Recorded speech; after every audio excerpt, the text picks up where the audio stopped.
Anong oras na ba? Hindi alam mo. Good morning pa rin pala. Ayan, good morning mga first timers. Nandito ulit tayo ngayon sa DRT.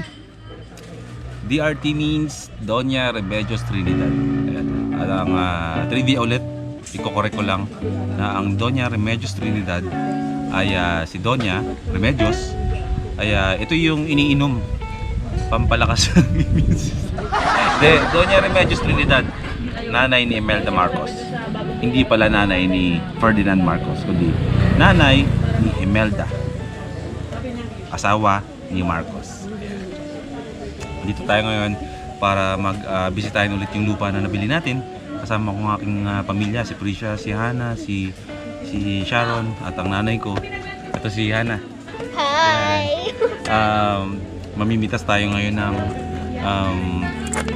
mga prutas. May dala tayong ano man, ganoon, para kahit pa paano lilinisin natin yung lupa.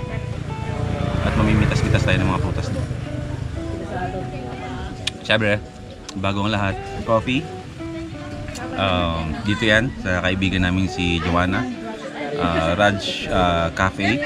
Mamaya dyan tayo magla-lunch. At ang coffee dito, alam nyo na to, ay Talbak Coffee ito. Kasi ito ay Barangay Talbak. So dito ay merong silang farm ng kape na tinatawag nilang Talbak Coffee. At binibenta sa Raj Cafe. Kung saan ang tawag sa farm ng kape na Talbak ay Raj Farm.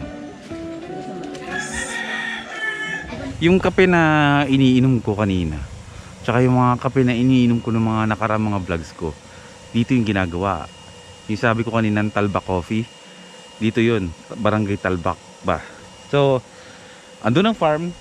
Pupunta natin yan sa mga susunod na araw kasi magkakaroon na rin tayo ng mga vlogs dito. Dahil medyo taga dito na rin tayo, saka natin bibisitahin. At yan, taas na yan, ang punong-puno ng mga mahogany. Isang pasyalan din yan, pwede mag-overnight yan. Pero saka na yun.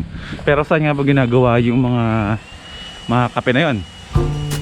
Dito yun, dito sa Barangay Talbak. Si Kuya June, yung may-ari ng lupa na nabila natin ng lupa, ng tatay ni Joanna, nagmamanage nung Raj Cafe, ay meron sila ditong organisasyon na kung saan dito minimanufacture yung mga kape na nanggaling doon sa phase 1 na farm, yung Raj Farm na tinatawag. So, konting silip lang tayo. Bro, ano to dati? Dati to, luma to. Pero hindi na nag-operate yan. Nagaano pa rin po pagka magbabalat ng kape, dyan po binabalatan. Dyan sa loob ng building na yan. Pero dito yung proseso. O sige, konting silip lang naman. Silipin lang natin. Para pag napunta kayo dito sa DRT, alam nyo yung history nung kapeng iniinom nyo. Pero ang tindahan talaga bro ng Talbak Coffee, doon lang talaga sa Raj Cafe? Hindi o, meron pa iba dyan. Marami pa sila bumibili. Okay. Meron nagsisipagtinda.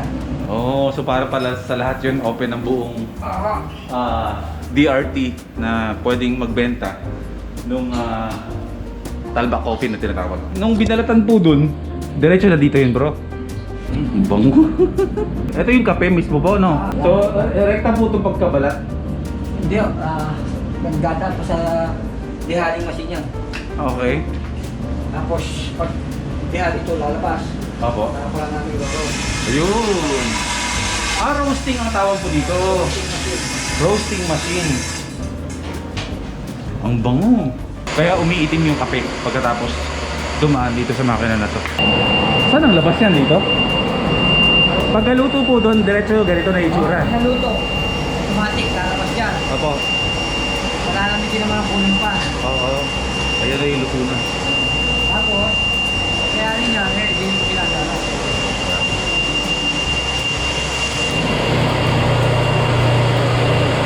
Ito na yung gilingan. Grinding machine. Grinding machine.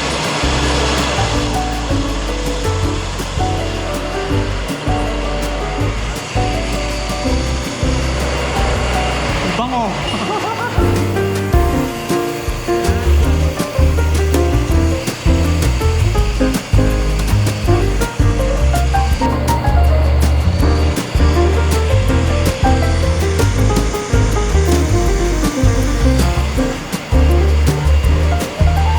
Solid yung amoy. So pagkatapos nun, Di ba nag-grind na siya, saka naman siya kikiluhin ngayon para ganyan oh, may mga tama pa lang kape ah. Saka naman siya ngayon ipapak para ibenta na. So sa susunod, puntahan natin yung lugar kung saan hina-harvest yung mga Talbak coffee na yan. Pupunta tayo dun sa farm. Mahal. Maging available yan sa shop natin. Sa mga Gusto niyo pang bumili ng kape? Pwede tayo magbenta sa first time moto ng kape, no? Oo. Talbak. Magbenta. Talbak Coffee. Ayan na, sa mga interesado.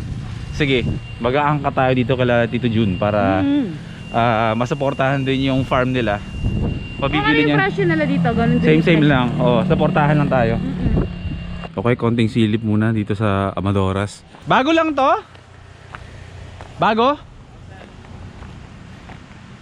So kitang-kita nyo naman, medyo raw patignan. Pero hindi ko alam kung yan talaga ang motif ng lugar na to. Mukhang lalagyan nila ng mga TP house dyan. TP house ba ipapatong dyan? Hammock lang, hammock. Hammock gaming lang dito. Ayun, sa ating mga mahilig maghammock. Kompleto na yung plano. Pera na lang ang ano, para sa'yo. Pera na lang. Oh, ganun din kami. Unti-unti lang tayo nito. Si Oscar nga pala, Kuya Oscar. Kuya Oscar. Meet Kuya Oscar. Ikaw, Kuya Edgar.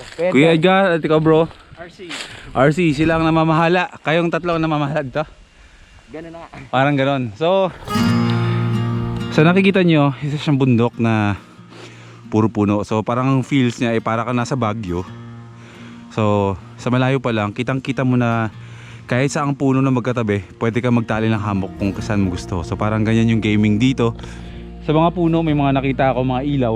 So, mas iba yung ganda sa araw at paggabi ay sigurado maliwanag to. Iba-ibang kulay yun oh. Okay, yung spotlight yun. Yung mga spotlight sa mga puno. So katapat lang yan nung lupang nabili natin dito. Ito sa tapat. So syempre in time kapag may kubo na ako at mamasyal kayo dito, banding tayo, pwede kayong tumuloy yan sa lugar na yan. Marami ditong pwedeng puntahan sa lugar na to. Pasyalan nyo na lang. So pag ano sir, kuya, akit ako dyan, tapos gawa tayo ng another episode talaga tungkol sa Amadoras. Ha? Okay. Sige, salamat sa inyo, bro. Thank you. Magtatali tayo dyan.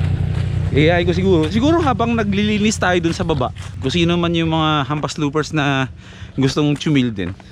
Hindi ko naman obligahan yung hampas loopers na maglinis dun. I mean, gusto ko lang sila kasama. Dyan tayo muna mag-pitch ng tent or siguro maghamok na lang, magtali para at least kasi dyan sa taas malapit na pagbaba mo ito na mismo yung lupa natin, dyan na mismo. Pag Sunday marami talagang tao dito. Yan yung Radish Cafe. Mamaya dyan tayo mag-lunch pagkatapos natin yung kuha ng mga ano dito, prutas tulad ng ganito. Ariko yan. So meron tayo dito mga sako na problema natin kung paano natin ikakarga mamaya pa uwi. Kasi yung isa nating motor, si Madonna, ay 3 motor natin kanina eh. Isa, 2, tsaka si Madonna. Yun yung ginagamit ko kanina, tumirik sa bypass. Sad. Turmeric. May inaanak ako? May inaanak daw ako, sige punta muna natin. Ba't ako nagkaroon ng inaanak bigla? Face mask, ano dito? Wait lang. Wala akong sticker may ibibigay. Hello po sa inyo lahat. Sama po kayo sa vlog ko. Ayan. Wala po akong sticker eh. Kaya hindi pa ako lumalapit. Ito si Joanna. Ayan. Siyang mag-cater sa inyo dito sa Raj Cafe. Bibisitahin lang po namin yung ano doon. Magtatabas-tabas lang. Let's go. Let's go. Nasaan yung ano? Yung itak, meron tayong itak eh.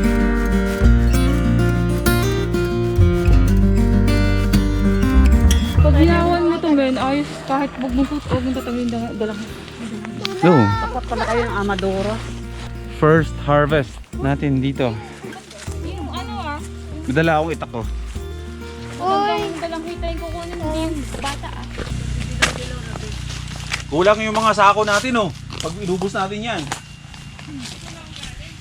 Di, kuha lang tayo ng ano, ng kaya lang iuwi.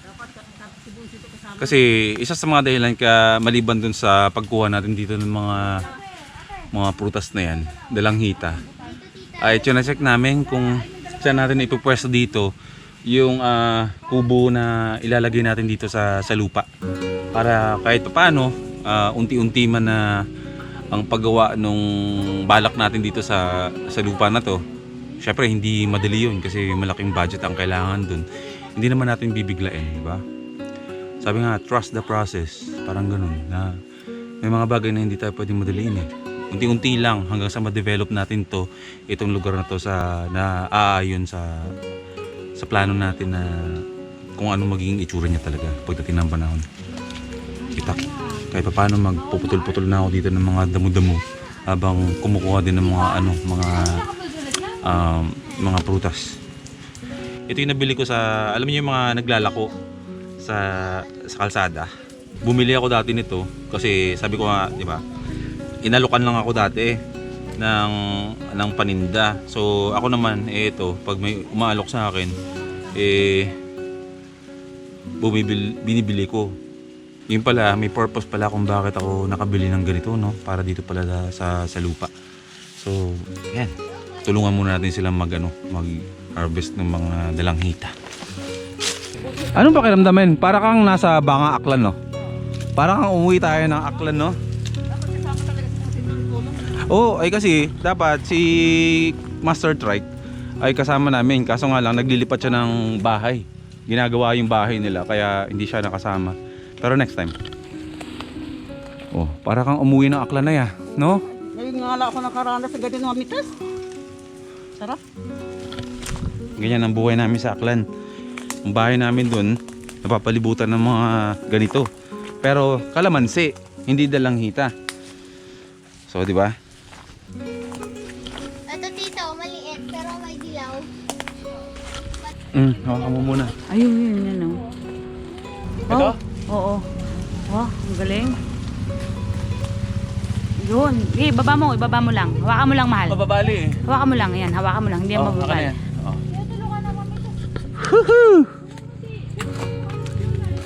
Para mauwi tayo sa farming vlogs Hindi, ano kaya sa tingin nyo, no? Pag may kubo na tayo dito, gawa tayo ng isang channel na puro farming lang ginagawa. Buhay probinsya lang, no? Hindi ko kasi pwedeng ihalo to sa motovlogging eh. Ang mangyayari parang Jimmy Speaks TV na yung mga vlogs ko, no? Iniwan yung yung pagbumotovlog para sa farming. Pero gusto ko kasi ganito. Pag-isipan natin. Hirap mag-manage ng channel na dalawa eh. Pero tignan natin, why not? Yan na. Yan na, kumukonti na. Ano tita? Catch. Alam mo ang problema natin dito sa kubo? Kung ano man, kung magpapabuo tayo dito ng kubo or bibili muna ng pansamantala, kung paano siya ibababa dito. Huwag masyado malakas. Tinatakbo mo yung camera. Sabagay, problema na nila yun, no? Isabit mo na lang. Alam na nila. Kasi, tinanong namin kanina si Kuya Nakikita ka ba? kung magkano yung magpagawa ng kubo dito. So, parang mas in-advise na lang niya sa amin na kung pansamantalang kubo lang naman muna, mas okay na daw yung bumili na lang daw muna kami ng buo na. Tapos dadalhin dito, i-deliver. Tapos gagawan na namin dito na parang platform na semento, at least semento daw yung patungan para hindi daw anayin. Tignan natin, parang mas less hassle ngayon ganun. And then saka na natin ipagawa yung basta merong mother kubo tayong tatawagin dito. Fairness matalim.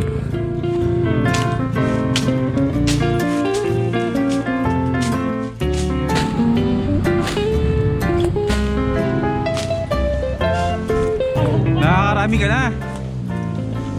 Paano kaya natin sasakay sa motor yan, no? Yung mga bato na to, dyan lang yan. Yung mga bato na yan, wala tayong mga ililipat dyan. Ni isa sa mga puno, wala tayong puputulin. Kumbaga, pag nilagay natin yung mga kubo dito, tayo yung mag-adjust sa mga puno. Hindi tayo magsasayang ng puno para maitayo yung mga future ng mga TP houses natin dito. Meron din tayo mga nyug dito, patubo pa lang. Gagawin natin yan kasi mukhang yung mga nyug dito hindi naman siya yung nyug na tumatangkad talaga. Magpuproduce tayo ng tuba dyan in time, no? Dito lang sa First Timers Camp Merong libreng patuba, no?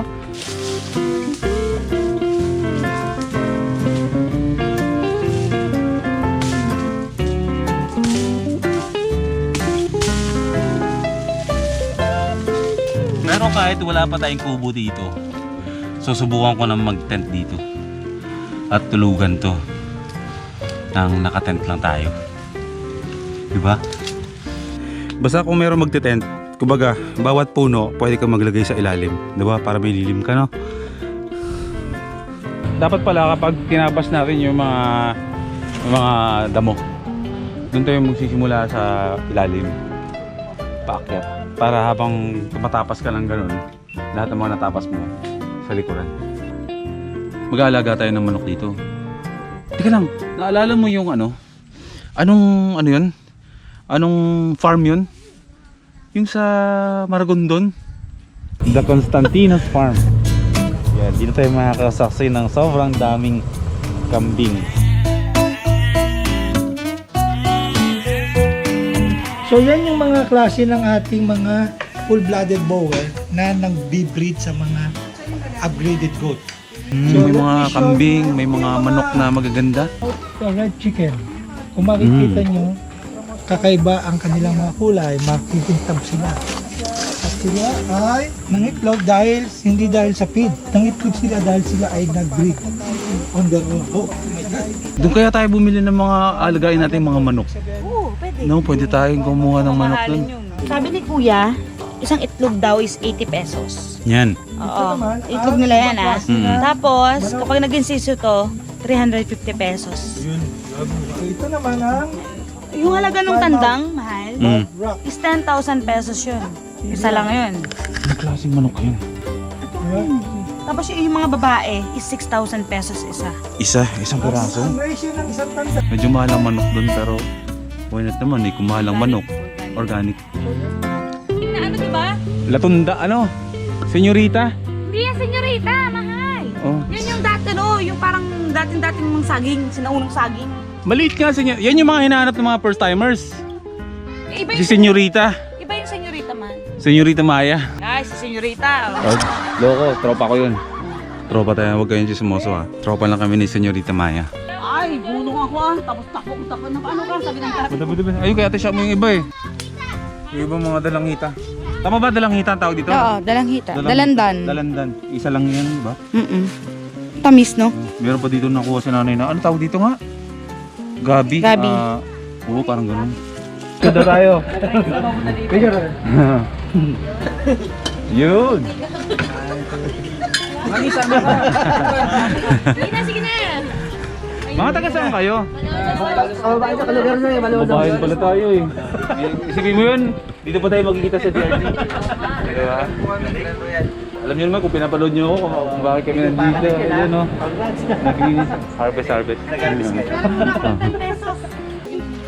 Ayaw mo? Ayaw mo sila?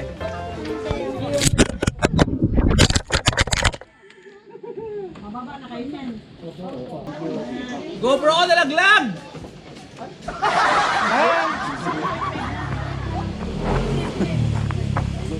Ang taas ng kinahulugan ng GoPro ko.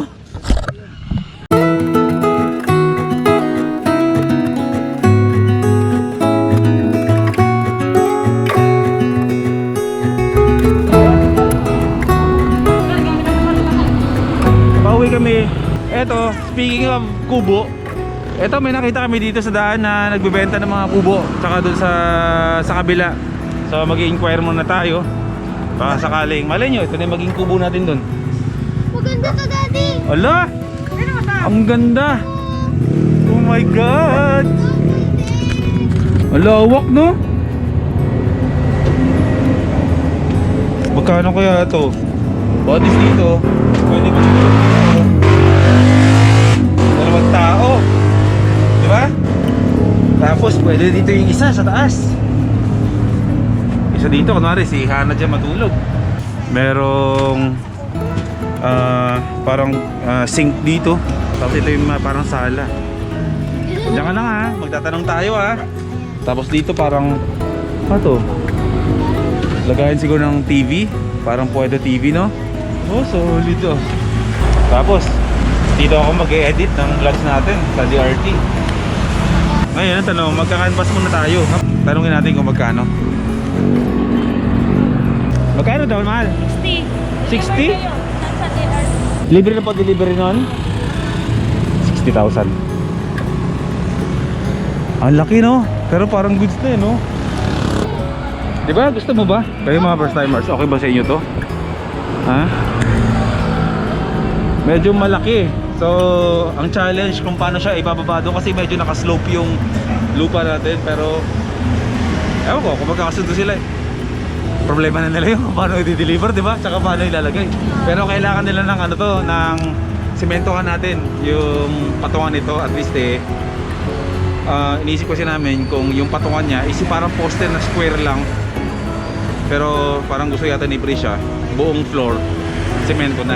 So kung if ever man na magkasundo, edi pa-flooringan mo na doon. And then sila na mga problema yung magdi-deliver kung paano nila ibababa ito doon. So ayan. So ito na, final na talaga to. Magbababay na kami. Kasama si Hana, ang aking baby girl. Mag-vlog siya soon, i-announce ko yung channel niya ha.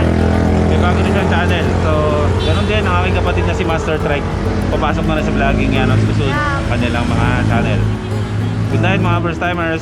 Goodbye. See you tomorrow. See you tomorrow. Life is good. Life is good. Buhay probinsya na lang. Yeah.